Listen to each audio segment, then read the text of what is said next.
Art movements aren't a new thing to influence popular culture and digital media. The modern art movement is very apparent in modern-day TV and movies, such as action, character development, vibrance, and color. All of these tropes are not seen in older works, which are very Western, gritty, slow-paced, and colorless. There have been examples of showing color in old films with The Cat and the Fiddle, though I believe black and white was more prominent because of the time and art influences at that time. Very pale paintings and mostly blue for a more depressing time. That being said, video games have been affected by art movements as well. Otherwise, I wouldn't be doing this project. My example for a great display of how art movement affects video games is We Happy Few.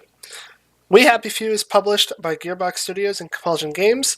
The game is set in an alternate timeline where the Holocaust happened years prior to when it happened in ours. This allowed for a very powerful German Empire to take control over Great Britain and ultimately win World War II. Britain surrendered and had a chemical warfare experiment go wrong, resulting in citizens doing terrible things. The art movement that ties with this game is Impressionism, and this is seen by the game's main idea.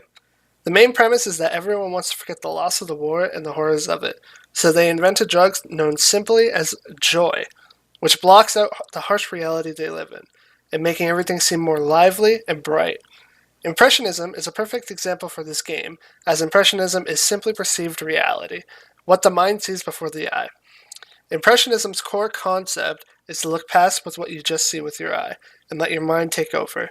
And We Happy Few bears exact resemblance to this concept. They no longer see with their eyes, as it is not the reality they want to take part in.